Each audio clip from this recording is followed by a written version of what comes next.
네. 교수님께서 뭐 이미 정확하게 말씀을 잘 풀어 주셔서 네. 예 제가 뭐 많은 얘기를 할 필요가 없을 것 같은데요. 네. 네. 이미 다 말씀해 주신 것 같아요. 네. 그러니까 상업용 부동산 자체에 대한 리스크 부분은 우리가 다 알 수 있는 음. 이제 그런 부분들인데 반면에 거주용 부동산 자체는 금리가 높았음에도 불구하고 그렇죠. 예 여전히 공급이 현격하게 부족한 상황이어서 수요가 많이 줄어들었음에도 여전히 공급이 더 부족했기 때문에 네. 가격이 완만하게 오르는 네. 그러한 그 그래프를 우리가 이제 볼 수가 있고요. 그리고 현재 조금 다행스러운 일이라고 볼 수 있는 게 있어요. 그러니까 부동산 시장에서는 사실 건전한 부동산 시장이 굉장히 스트롱한 예 그러한 시장이라고 볼 수가 있는데 네. 공급량이 서서히 조금 증가를 하고는 있는데요. 네. 여전히 미국은 220만 채의 주택이 부족한 걸로 네. 지금 나와 있어요. 그러니까 코로나 때 너무나 많은 주택이 부족했기 때문에 그때 당시에는 550만 채가 부족하다 하는 통계가 있었어요. 근데 지금 같은 경우에는 이자 부분이 어느 정도 내려가는 그 시점에서 어느 정도의 기존 주택의 물량은 좀 더 마켓에 나올 수 있을 거라는 이제 기대는 갖고 있어요. 그러나 그 금리 인하가 많은 차이를 보여지지 않는다면 그러한 주택의 매물 증가는 좀 미비할 수는 있겠다. 네. 그렇지만 어느 정도는 증가할 수 있겠다. 이렇게 보고는 있습니다. 네. 자, 그러면 그것 자체가 사실은 어떻게 보면 거래량을 조금 더 증가시킬 수 있고 예. 그리고 주택의 그러한 부족 현상을 조금 더 해결해 줄 수 있다면 그런 것이 어떻게 보면은 미국 부동산 시장에 좀 더 건전성을 가져다 주지 않을까 하는 생각을 좀 더 해 보고요. 그리고 예전에도 제가 한번 언급한 바가 있었는데 미국은 지금 현재 심각한 고정 효과, 락인 효과에 묶여 있다라는 표현을 많이 했잖아요. 네. 그래서 기존의 주택을 소유하고 있는 부동산 소유자들은 저금리 때 주택을 샀던 분들은 네. 금리가 낮은 상태에서 모기지를 얻었고 그리고 금리가 낮아지기 전에 주택을 구입했던 사람들도 이미 재융자를 통해서 금리를 낮춰버렸기 때문에 네. 아메리칸들의 에버리지 네. 모게이지가 3.7%라고 그래요. 네. 예, 주택 소유하고 있는 사람들의 모게이지가. 음. 그랬을 때 현재의 금리가 30년 고정을 했을 때 6.8% 정도 지금 유지하고 있는데요. 이것이 예를 들어서 기준금리가 좀 더 내려감으로써 모게이지 금리가 좀 더 내려간다고 가정했었을 때 5% 하이 5% 정도일 때는 그렇게 많은 그 효과는 없을 거라고는 보고들이 있어요. 네. 그러나 이것이 좀 더 많이 내려갔었을 때는 기존의 물량이 조금 더 풀릴 수 있다. 이렇게는 지금 보고 네. 있습니다. 좋습니다. 말씀 정말 해주신 것처럼 미국 부동산 시장이 지금 꿈틀꿈틀합니다.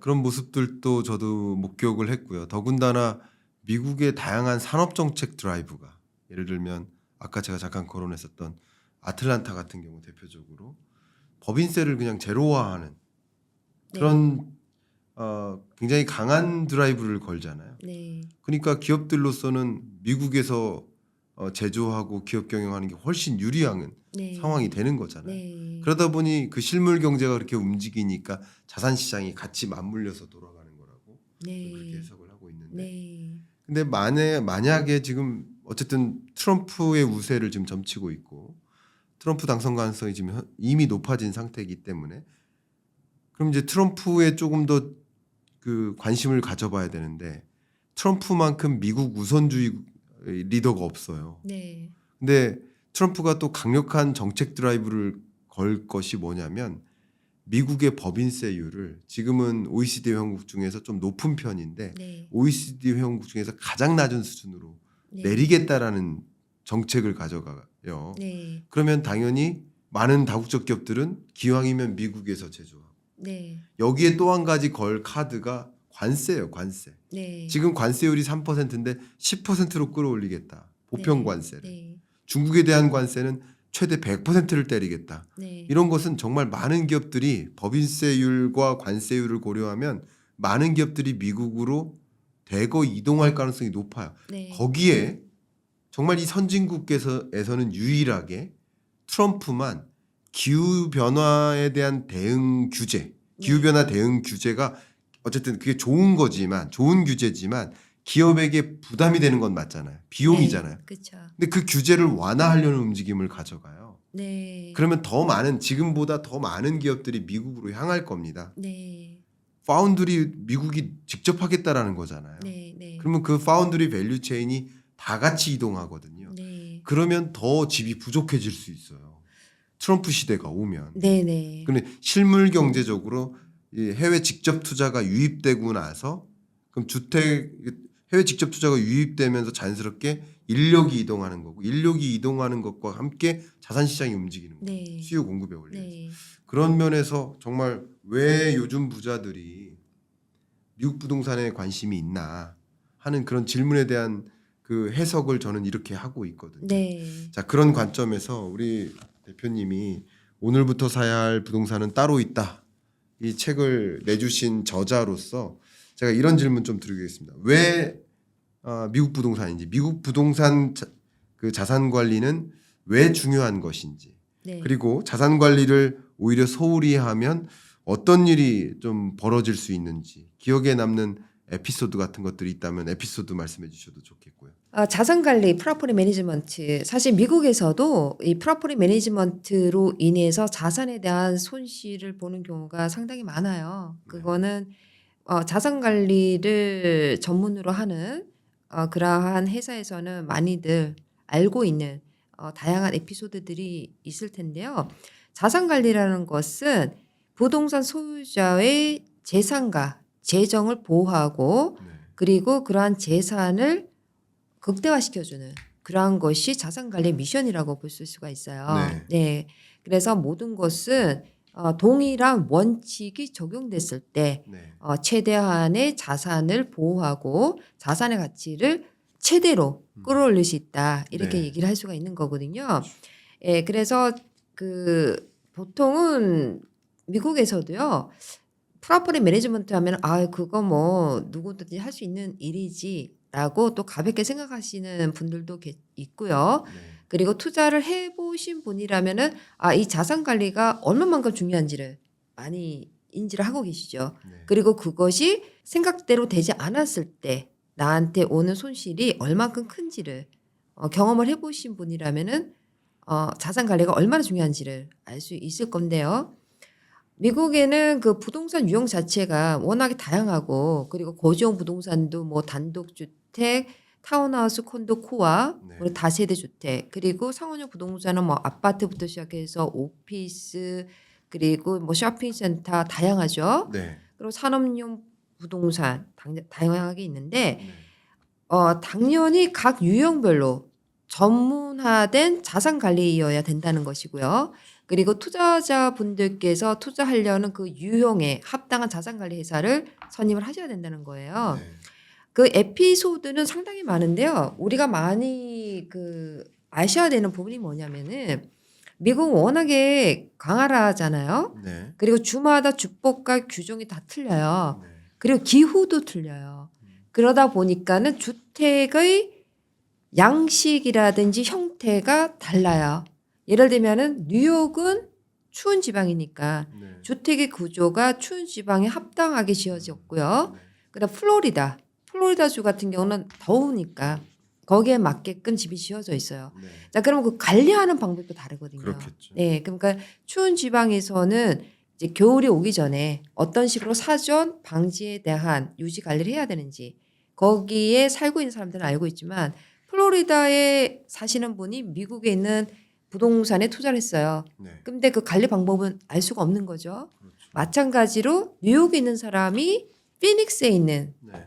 집을 구입을 했어요. 근데 네. 피닉스 자체는 기후가 좀 사막 기후니까 또 네. 어떻게 관리하는 방법 이런 것들 다 틀리기 때문에 보통은 미국 내에서도 같은 주가 아닌 다른 주에 투자를 할 경우에는 반드시 그 지역의 자산관리사를 선임을 하고 그들과 함께 투자 매물을 고르게 돼 있어요. 네. 그래서 그러한 부분이 굉장히 중요하고요. 그리고 또 다른 거는 사실 그 사람 간의 그 문제로 인해서 소송이 많이 일어나요. 미국 같은 경우에는. 예, 그래서 거기에 관한 또 에피소드들이 많고요. 그리고 유지 관리를 제때 하지 못함으로써 엄청난 손실과 더불어서 또 소송이 걸리는 경우가 그럴 있어요. 수 있겠죠. 예. 네.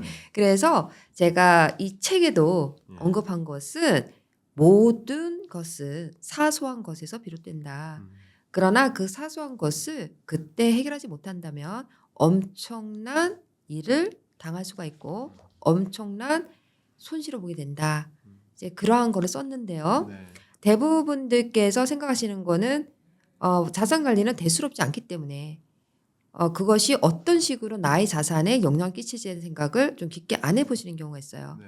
그리고 대부분이 필요할 때 빨리 유지 관리나 또는 수리를 했을 경우에는 오히려 들어가는 비용 자체가 전략이 되는데 이거를 계속해서 미루다 보면은 나중에는 훨씬 더 많은 자본이 들어가게 되고 그래서 거기에 대한 또 손실은 엄청나다는 거고 그리고 어차피 자산 관리라는 것은 우리가 크게 두 가지로 볼 수가 있죠. 하나는 세입자 관리, 하나는 건물 관리란 말이에요.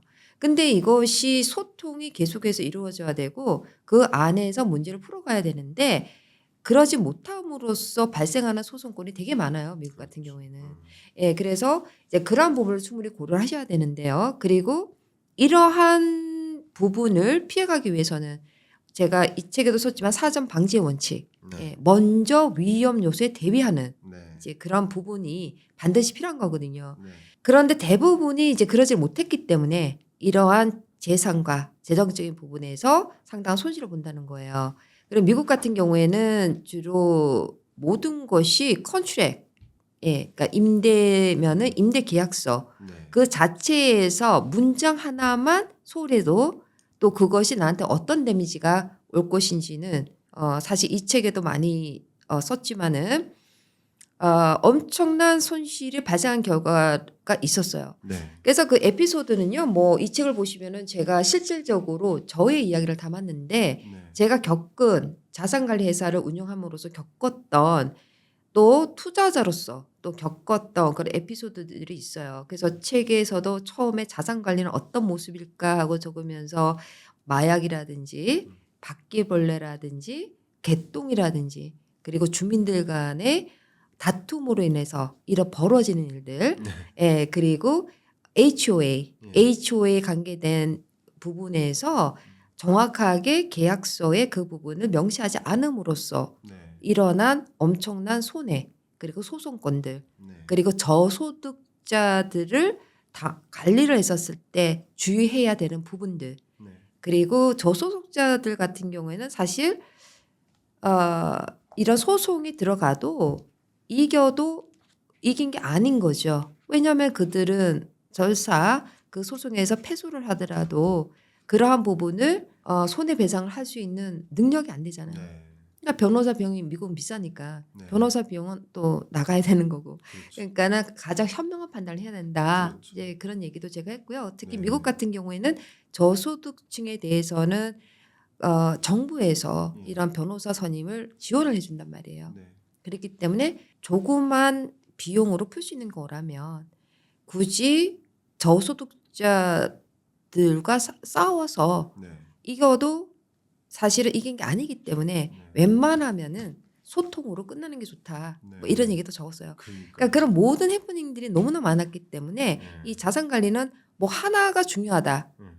그렇게 단정 지을 수가 없는 부분이거든요. 네, 그래서 제가 그 에피소드 부분에 있어서는 이 책을 보시면은요, 미국의 현지에서 정말 겪고 있는 이 자산 관리가 제대로 되지 못했었을 때 일어날 수 있는 그런 실질적인 부분들을 여러분께서 만나실 수 있을 것 같습니다. 네, 말씀 감사합니다. 그러니까 요즘 부자들이 정말 미국 부동산에 관심이 있고 미국 부동산을 소유하고 투자하고 하는 움직임은 명확히 갖고 있는데 사실 미국에서 살아보지 못했거나 미국에서 어떻게 투자해야 될지 경험을 해보지 못한 분들은 상당한 혼란을 가질 수도 있잖아요. 예를 들면 좀 다른 얘기지만 한국에서도 정말 얼마나 많은 사람들이 전세 사기 당해요. 아, 맞아요. 그러니까 네. 이런 것들이 없도록 우리가 뭐 이 미국 부동산을 투자함에 있어서도 우리가 제대로 알고 대응하지 않으면 또 잘못 투자하는 길로 연결될 수 있는데 네. 이미 정말 수십 년간 경험하신 그 경험을 바탕으로 해서 여러 에피소드를 담음으로써 이런 일들은 내가 겪지 않도록 해야겠다 하는 그런 안전판을 좀 제공해 준 게 아닌가 이런 생각이 들었습니다. 네, 감사합니다. 책을 보다 보니까 특히 자산 관리의 원칙을 6가지나 제시해 주셨어요. 네. 근데 이미 몇 가지 소개해 주셨는데 그 구체적인 원칙들을 여러분은 직접 한번 읽어 보시면서 네. 원칙들을 좀 더 정리해 보시면 어떨까? 여러 가지 원칙 중에 사전 방지의 원칙, 뭐 위험 요소에 미리 대비하라는 말씀을 잠깐 해 주셨는데 네. 그 원칙들은 여러분이 한번 직접 관심 있으신 분들은 읽어봐 주시기를 좀 추천을 드리고요. 네. 앞서 말씀해 주셨던 것 중에 HOA 말씀 주셨어요. 네네. 근데 미국 부동산에 처음 접하시는 분들은 이 개념을 이제 바로 나의 것으로 장착하기가 어려울 수 있잖아요. 네. HOA가 무엇인지 네. 또 프로퍼티 매니지먼트하고 어떤 차이가 있는지 네. 이거 설명해 주시면 좋겠습니다. 네. 미국 자체에서도요, HOA와 프로퍼티 매니지먼트에 대한 역할에 대해서 조금 헷갈려 하시는 분들이 있으세요. 그렇겠죠. 네. 그래서 HOA라는 것은 홈 오너스 어소시에이션이라 그래 가지고요. 미국에는 주택이 있으면은 네. 주택 단지가 이렇게 크게 형성되어 있어요. 네. 그러면은 그 하나의 주택 단지 안에 주택이 뭐 100채가 들어앉는다 또는 1000채가 들어앉는다. 예. 그러면 이제 그 전체가 하나의 주택 단지가 되는 거죠. 네. 예, 그러면은 HOA라는 것은 주택 그 소유자 협회라고 굳이 한국말로 하면 풀이가 될 텐데요. 그러면 그 전체적인 주택 단지를 관리하는 관리 회사가 HOA라고 그래요. 맞아요. 네. 그리고 프로퍼티 매니지먼트라는 것은 그 100세 되면은 100세대 안에 중에서 뭐 하나를 관리한다든지 아니면 50개를 관리하면은 그 관리하는 집 자체의 회사는 프로퍼티 매니지먼트라고 우리가 표현을 하죠. 네. 그러면은 무엇이 다르냐 하면은 우리가 그 HOA가 있는 단지일 경우에는 반드시 매매 계약서나 임대 계약서에도 표시를 분명하게 해줘야 돼요. HOA에 대해서. 그렇죠. 그리고 HOA에 대한 커버넌트. 뭘 지켜야 되고 뭘 하지 말아야 되고 또 해야 되고 이러한 규약들이 있는 거거든요. 그렇죠. 네, 그래서 사실 미국에서도 이런 세입자와 그 랜로드 집주인하고 세입자의 관계 속에서 많이 문제가 발생하는 것이 HOA 때문이에요.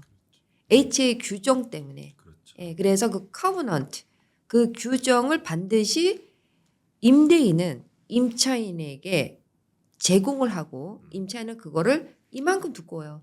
또 다 읽어보고 읽었다는 거에 대한 또 그 사인을 하든지 이니셜이라도 받아야 돼요. 그렇죠. 그렇지 않았을 경우에 발생한 소송이 또 엄청 컸어요. 네. 그것이 이 책에도 들어져 있는데요. 이제 그만큼 그러한 부분들이 상당히 중요하고 또 HOA의 고난이 네. 점점 커지고 있어요. 네. 근데 그럼 HOA는 그럼 무슨 일을 하길래 그 고난이 커지느냐라고 얘기를 하신다면은 아까도 얘기했지만 HOA는 주택 단지를 관리한다. 그럼 주택 단지가 있으면은 그 안에는 어메니티스라 그래서 뭐 수영장이라든지 그리고 테니스 코트, 그다음에 뭐 놀이터 네. 이런 것들이 그 단지 안에 있어요. 그렇죠. 그럼 이제 그거는 우리가 커먼 에어리라고 그래서 HOA에서 관리를 한다고 그러죠. 그리고 보통 그 주택 단지가 이렇게 되어 있으면은 길부터 나거든요. 네. 그럼 이제 그런 거, 그다음에 스트리트 라이트, 가로등이라든지 이런 것들을 다 관리를 하는 거고요. 그다음에 우리가 자본 개선이라 그래서 capital improvement라고 그러는데요. 보통 그 HOA 자체에서는 그 동네의 가치를 올리는 역할에 치중을 하죠. 네. 예. 반면 프로퍼티 매니지먼트는 집주인의 자산과 재정을 보호하고 가치를 올리는 것에 중점을 두죠. 네. 근데 HOA 자체에서는 왜 중요하냐 그러면은 우리가 있음으로써 집주인들 여러분들이 모든 사람들이 다 이득을 보고 가치가 올라가는 거 아니냐. 네. 이제 이런 쪽이죠. 네, 그렇기 때문에 모든 규율과 규약들을 세우고 지키고 집행을 하는 그런 역할을 해요. 예, 그러다 보니까는 어떤 부분에서는 또 좋은 그런 역할을 하지만 또 어떤 부분에 있어서는 주택 소유자들하고 좀 이렇게 반대되는 그러한 경우도 좀 있게 됩니다. 그래서 HOA 자체가 얼마만큼 강한가에 따라서 보통 우리가 그 주택의 가치를 또 평가하기도 해요. 그렇죠. 예, 그래서 보통 HOA fee가 정해져 있잖아요. 그러면은 1년에 한 번 또는 한 달에 한 번씩 내는 게 있어요. 네. 그러면 그 비용 자체가 좀 더 많은 지역은 그 주택 단지는 밸류가 좋은 단지구나. 또 역으로 이렇게 알 수가 있는 거거든요. 예, 그래서 그런 부분들이 프로퍼티 매니지먼트하고 좀 다르다는 거고요. 실질적으로 그 매니지먼트를 한다는 거에서는 동일하나 HOA 자체는 주택 단지 전체를 컨트롤한다고 볼 수 있고 프로퍼티 매니지먼트는 주택을 소유한 사람들을 위해서 그 관리를 하는 그런 임무가 완전히 다르다 볼 수가 있어요. 네. 네, 여러분들도 이 미국 부동산에 이제 관심 있으신 분들이 정말 HOA와 프로퍼티 매니지먼트가 어떻게 다른지 좀 구분하실 수 있을 거라고 생각이 됩니다. 네. 자, 이제 거의 뭐 마지막 순서인데요. 지금 미국 경제를 좀 보면 가장 뭐 강한 화두 하나를 꼽으면 이제 금리 인하에 대한 기대감인 것 같습니다. 네.